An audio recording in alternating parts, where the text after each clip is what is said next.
কিছু গুরুত্বপূর্ণ গাণিতিক প্রশ্ন দশম শ্রেণীর জন্য আজকে আলোচনা করতেছি। তোমরা চেষ্টা করো নিজে নিজে ভিডিও পজ করে, এবং তারপর না পারলে আবার সলিউশন দেখে নাও। প্রথম কোশ্চেন আছে। আচ্ছা, কোশ্চেনে যাওয়ার আগে কিছু ছোট জিনিস দেখে নেই। যদি বলে প্রতিসরাঙ্ককে কি চিহ্ন দিয়ে লেখা হয়? মিউ। আচ্ছা, এ মাধ্যম সাপেক্ষে বি মাধ্যমের প্রতিসরাঙ্ক কিভাবে লিখবো? এই এ মাধ্যম সাপেক্ষে এই যে বি মাধ্যমের প্রতিসরাঙ্ক, এইভাবে এ মিউ বি। আচ্ছা, যদি বলে পরম প্রতিসরাঙ্ক কিভাবে লিখি? পরম প্রতিসরাঙ্ক কিছুই না, এটাও একটা আপেক্ষিক প্রতিসরাঙ্কই। ধরো এ মাধ্যমের পরম প্রতিসরাঙ্ক লিখবো, তাহলে এই যে এ মাধ্যমের পরম প্রতিসরাঙ্ক। এখন বলবে তাহলে শুরুতে কই কিছুই নেই, এটাতে উপরেরটাতে যেমন এ মিউ বি দেওয়া, এ সাপেক্ষে বি এর, তাহলে পরম প্রতিসরাঙ্কর বেলায় শুধুমাত্র ডান পাশে এ এর পরম প্রতিসরাঙ্ক মিউ এ। কিন্তু এটা কার সাপেক্ষে? তাহলে পরম প্রতিসরাঙ্ক মানে শূন্য বা বায়ু মাধ্যম সাপেক্ষে, ওই জন্য সামনে না কিছু দেওয়া নেই মানেই ওইখানে জিরো মাধ্যম আছে, শূন্য। তাহলে এ মিউ বি মানে এ সাপেক্ষে বি এর প্রতিসরাঙ্ক, আর শুধু মিউ এ মানে, বা শুরুতে জিরো মিউ এ মানে পরম প্রতিসরাঙ্ক বা শূন্য মাধ্যম সাপেক্ষে কোনো মাধ্যমের প্রতিসরাঙ্ক। এবার প্রতিসরাঙ্কর সাথে আলোর বেগের সম্পর্কটা দেখে নিই। ধরো এ মাধ্যম সাপেক্ষে বি মাধ্যমের প্রতিসরাঙ্ক এ মিউ বি। ধরো এ মাধ্যমে আলোর বেগ সি এ আর বি মাধ্যমে আলোর বেগ সিবি। তাহলে না এ মাধ্যম সাপেক্ষে বি মাধ্যমের পরম না, এ মাধ্যম সাপেক্ষে বি মাধ্যমের যে প্রতিসরাঙ্ক হয় সেটা হয় এ মাধ্যমে আলোর বেগ বাই বি মাধ্যমে আলোর বেগ। এটা জানা জরুরি, জানাই লাগবে। আচ্ছা, এ সাপেক্ষে বি মাধ্যমের প্রতিসরাঙ্ক কিন্তু যদি বলে এ মাধ্যমের পরম প্রতিসরাঙ্ক দেওয়া, বি মাধ্যমের পরম প্রতিসরাঙ্ক দেওয়া, তারপরে বলবে এ সাপেক্ষে তাহলে বি এর এ সাপেক্ষে তাহলে বি এর প্রতিসরাঙ্ক কত। তখন এইটার নিয়ম হচ্ছে যেটা সাপেক্ষে বলবে ওটার পরম প্রতিসরাঙ্ককে নিচে লিখতে হয়। তার মানে এ সাপেক্ষে মানে এর পরম প্রতিসরাঙ্ক নিচে, এ সাপেক্ষে বি এর প্রতিসরাঙ্ক, তাহলে যার প্রতিসরাঙ্ক তাকে উপরে লিখতে হয়। বি এর প্রতিসরাঙ্ক কার সাপেক্ষে? এ এর সাপেক্ষে, তাহলে এটাকে লিখতে হবে mu B by mu A. এই দুটো সম্পর্ক একদম টন টনা টন একদম জানা লাগবে। এখন আমরা কোশ্চেনে যাই। দেওয়া আছে বায়ুতে ও কাছে আলোর বেগ দেওয়া আছে, বলছে কাছের প্রতিসরাঙ্ক কত। আচ্ছা, প্রতিসরাঙ্ক মানে কি? প্রতিসরাঙ্ক মানে কি? প্রতিসরাঙ্ক পরম প্রতিসরাঙ্ক, কিছু বলা নেই মানে পরম প্রতিসরাঙ্ক। তাহলে কাচের পরম প্রতিসরাঙ্ক, কাচকে আমরা জি দিয়ে লিখবো, হ্যাঁ, জি ফর গ্লাস। তাহলে কাচের প্রতিসরাঙ্ক কিভাবে লিখবো? মিউজি, কাচের প্রতিসরাঙ্ক। তাহলে শুরুতে কিছু নেই মানে কি? শূন্য মাধ্যম সাপেক্ষে যে পরম প্রতিসরাঙ্ক, যে ওই জন্য সামনে কিছু না দিলেও জিরো আছে মানে। তাহলে এ মিউ বি লেখার নিয়ম বেগ দিয়ে কিভাবে লিখি? উপরে দেখো দুইটারই বেগ দেওয়া আছে, তাহলে আমরা বেগ দিয়ে লিখবো।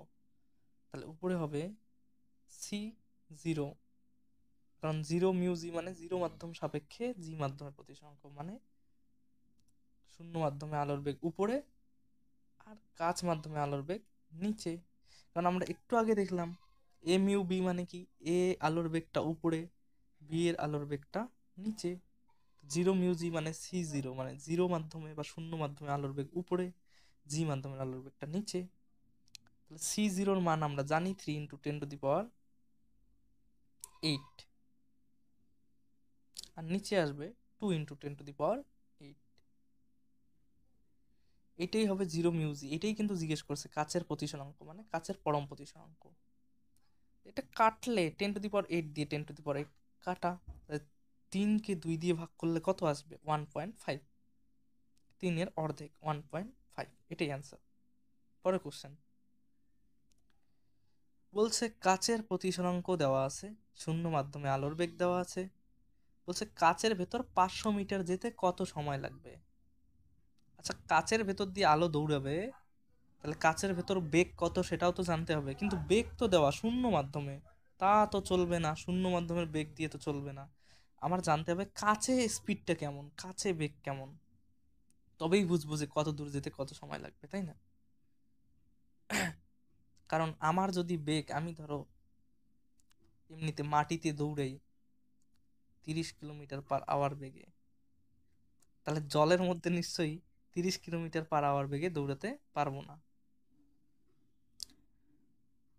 আচ্ছা, তার মানে মাটিতে আমার বেগ দিয়ে কোনো কাজ নেই, জলে আমার বেগ জানতে হবে। তো এটাও অনেকটা ওইরকম, আলোর বেগ দেওয়া আছে শূন্য স্থানে, তো এটা দিয়ে কাজ নেই, আমাকে কাছে কতটা বেগে দৌড়ে ওটা জানতে হবে। তার মানে একটা বেগ দেওয়া, শূন্য মাধ্যমের বেগ দেওয়া, কাজ মাধ্যমেরটা দরকার, আর প্রতিসরাঙ্ক দেওয়া। তাহলে বুঝতেই পারতেছো প্রতিসরাঙ্ক দিয়ে বেগের যে সম্পর্কটা, ওটা লিখলেই না কাজ মাধ্যমে বেগটা বের হয়ে যাবে। আর কাজ মাধ্যমে বেগ হাতে পেলেই তো কি হবে, 500 মিটার দৌড়াতে কত দূর লাগবে তা টের পাওয়া যাবে। তো তা প্রথমে আমরা ওই জন্য প্রতিসরাঙ্কর সাথে আলোর বেগের যে সম্পর্ক সেটা বসাবো। তাহলে এইখানে কাচের প্রতিসরাঙ্ক 1.5। কাচের প্রতিসরাঙ্ক মানে কাচের পরম প্রতিসরাঙ্ক, কিছু বলা নেই মানে পরম প্রতিসরাঙ্ক। তাহলে এই যে কাচের প্রতিসরাঙ্ক মিউজি। আচ্ছা, সামনে কিছু নেই মানে জিরো, মানে শূন্য মাধ্যম সাপেক্ষে পরম প্রতিসরাঙ্ক মানে এইটা দিয়ে আলোর বেগের তো একটু আগে দেখলাম বেগের সম্পর্ক না, একটু আগে পড়লাম c0/cg। যার সাপেক্ষে সেটার বেগ, সেটাতে আলোর বেগ উপরে, আর যার প্রতিসরাঙ্ক ওটা নিচে, ওটার আলোর বেগটা, ওটাতে যে আলোর বেগ। 0 μ/g এর মান কত দেওয়া আছে? 1.5, মানে পরম প্রতিসরাঙ্ক 1.5 দেওয়া আছে, ইকুয়াল টু c0 দেওয়া আছে 3 × 10⁸। সিজি কিন্তু দেওয়া নেই, এটাই আমাদের জানা দরকার। সিজিটা বার করতে গেলে সিজিটাকে বা সাইডে নাও ইকুয়াল চিহ্নের, তাহলে উপরে চলে যাবে, আর 1.5টা এদিকে আনলে নিচে চলে আসবে। 1.5 আবার অনেকে জানে যে উপরে উপরে ওইভাবে কাটা যায়, তো 1.5 দিয়ে এইদিকে কাটা যায়, কারণ এটা তো এইদিকে আসলে নিচেই তো আসবে না, কাটবেই তো 3কে না।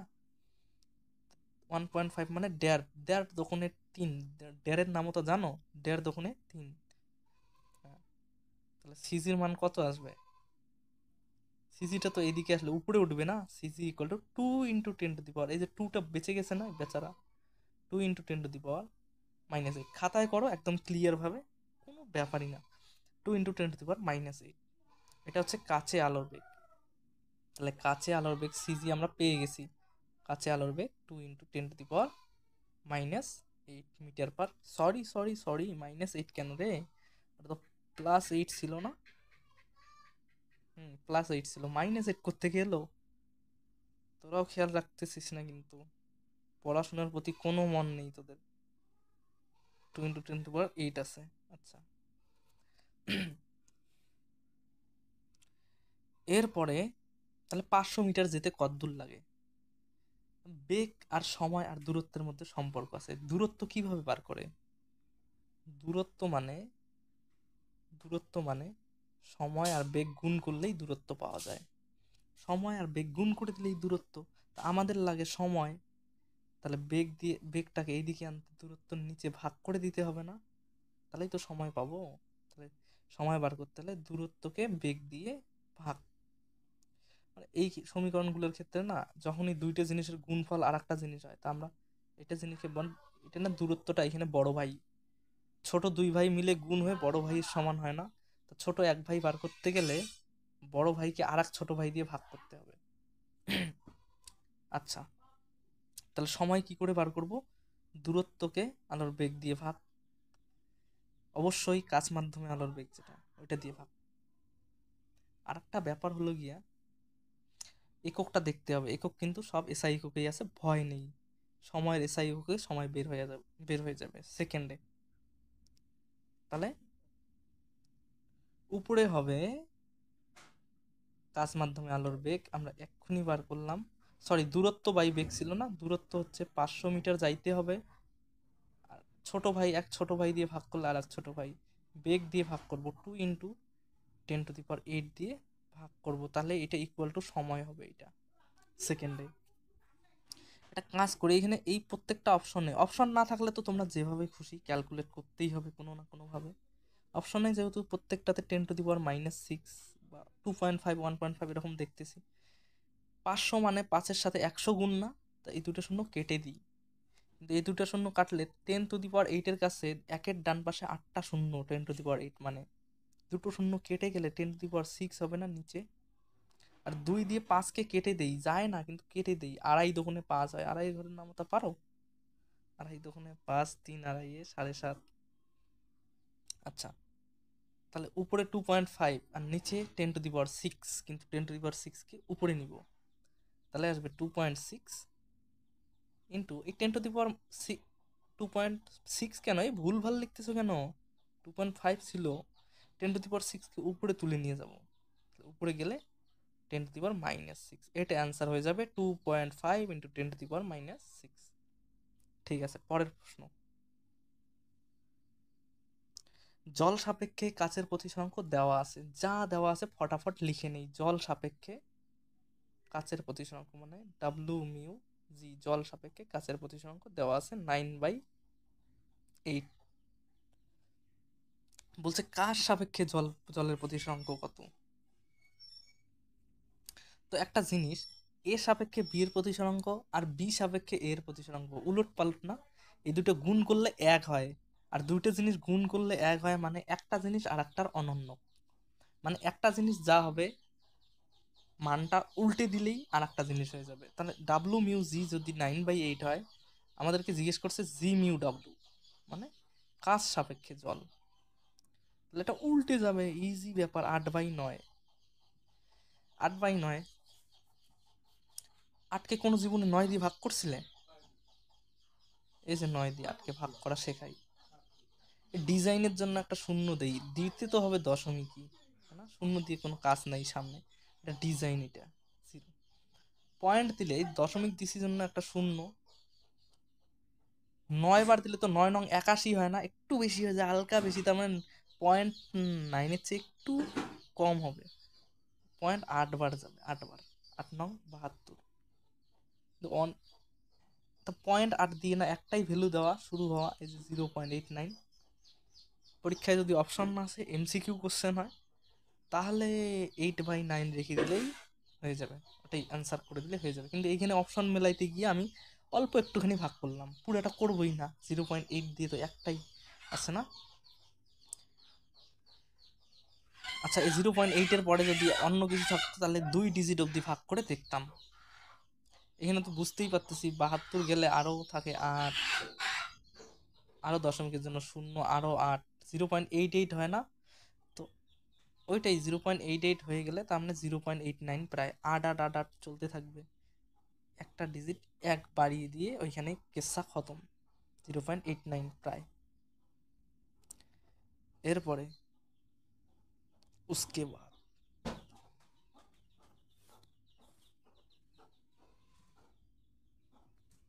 বায়ু সাপেক্ষে জলের প্রতিসরাঙ্ক দেওয়া আছে, বায়ু সাপেক্ষে কাচেরও প্রতিসরাঙ্ক দেওয়া আছে।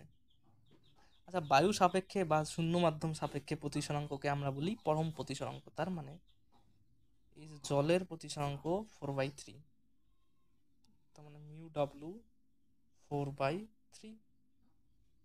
আচ্ছা, বায়ু বা শূন্য মাধ্যম সাপেক্ষে তা আমরা শুরুতে এটা লিখবো না, হ্যাঁ, পরম প্রতিসরাঙ্কই বলে এটাকেও। আর মিউ জিও দেওয়া আছে, মানে বায়ু সাপেক্ষে কাচেরটাও দেওয়া আছে 3/2। শূন্য বা বায়ু মাধ্যম সাপেক্ষে অন্য মাধ্যমের প্রতিসরাঙ্ককেই পরম প্রতিসরাঙ্ক বলে, এটা পরম প্রতিসরাঙ্ক এই দুইটা। তাহলে জল সাপেক্ষে কাচ জিজ্ঞেস করছে, তাহলে W জল সাপেক্ষে এই হচ্ছে কাচ। আচ্ছা, একটু আগেই শিখলাম একটা সাপেক্ষে আর একটা কিভাবে, আলোর বেগ দিয়ে লিখবো না, এবার এবার পরম প্রতিসরাঙ্ক দিয়ে কিভাবে লিখতে হয় ওইটা। W μg মানে W সাপেক্ষে জি, তাহলে যেটা সাপেক্ষে ওটা নিচে কিন্তু পরম প্রতিসরাঙ্কের বেলায়, উপরে কিন্তু মিউজি, তাহলে উপরে মিউজি, মিউজির মান তো চাইছে কিন্তু W μg, তাহলে মান হবে μg/μw। মিউজির মান কত? মিউজির মান এই রে, কোশ্চেন নাম্বার কত ছিল ভুলে যাস কেন? মিউজির মান ছিল 3/2, বাই বাই মানে ভাগ, বাই মানে ভাগ, মিউ ডাব্লু 4/3। কিন্তু আমি তো করব গুণ, তাহলে উল্টে দিব,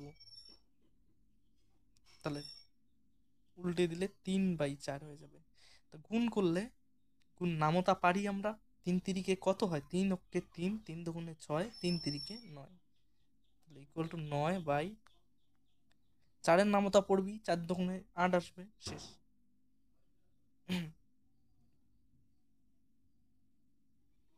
এর পরেরটা হলো গিয়ে 5 নাম্বার। প্রিজমের কোণ দেওয়া আছে 60 ডিগ্রি।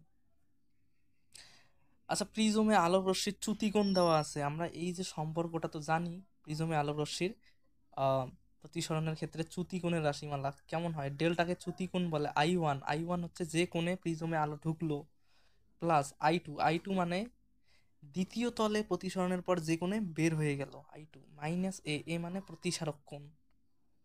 এই ক্ষেত্রে চ্যুতি কোণ দেওয়া আছে কত degree, 15 degree. Very good. Equal to I1 কত দেওয়া, আপতন কোণ 30 ডিগ্রি, বাহ বাহ বাহ, 30 ডিগ্রি, প্লাস I2টাই তো জিজ্ঞেস করছে নির্গত কোণের মান কত, মানে বের হয়ে গেল কত কোণে। ছবিটা একবার স্মরণ করিয়ে দিই, এভাবে আলো ঢোকে, পরে এই পৃষ্ঠে আবার প্রতিসরণ হয়, এইভাবে বের হয়ে যায়। তাহলে যে কোণে বের হয়ে গেল এটা I2, যে কোণে ঢুকছিল এটা I1, তাই না? তো I2-র মানটা জিজ্ঞেস করছে, তা I2 তো বসাইতে পারবো না, I2ই থাক। মাইনাস এ মানে প্রিজমের প্রতিসারক কোণ, দেওয়াই আছে প্রিজমের কোণ 60 ডিগ্রি। 60 ডিগ্রি মানে 60, কিন্তু 60 মানে কিন্তু 7 না, 60।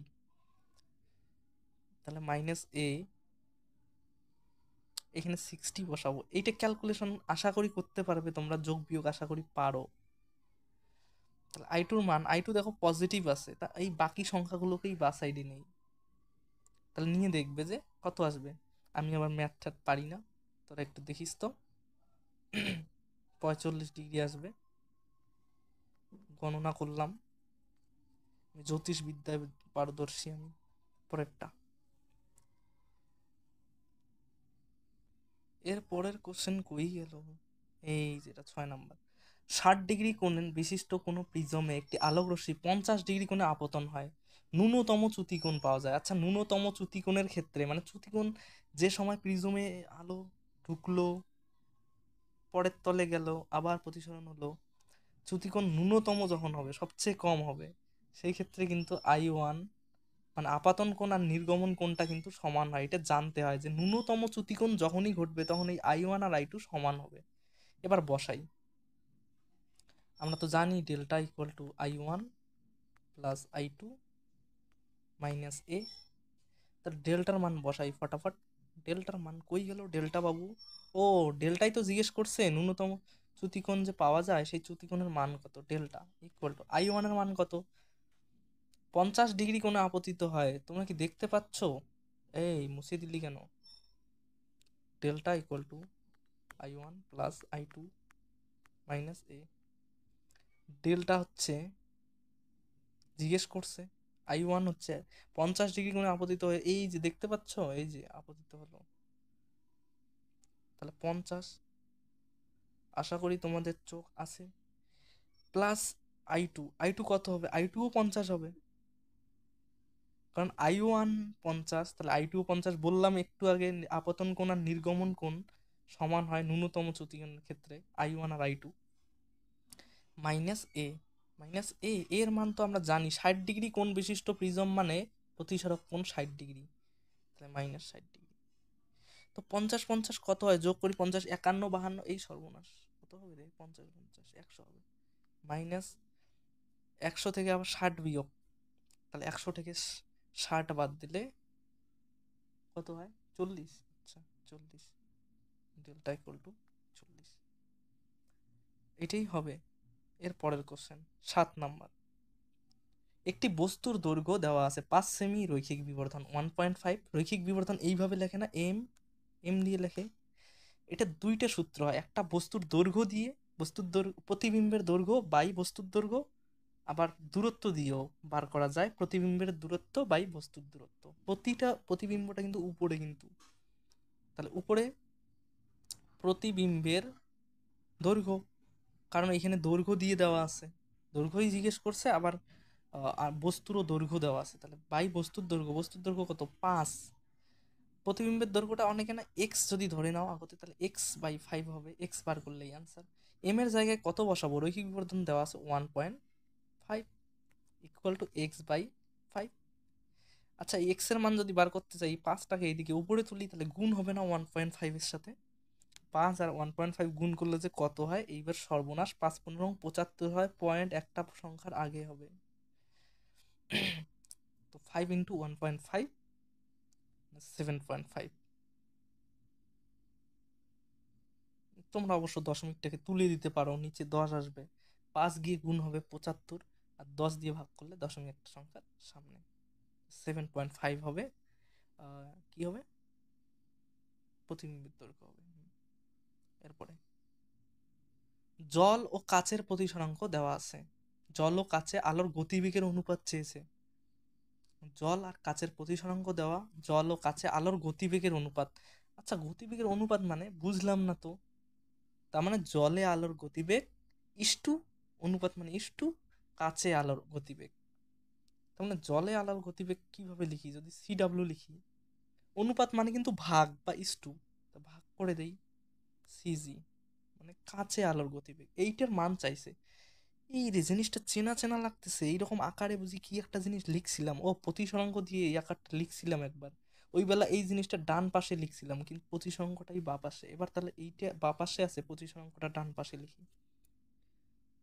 এই অনুপাতটা কি হয়? W mu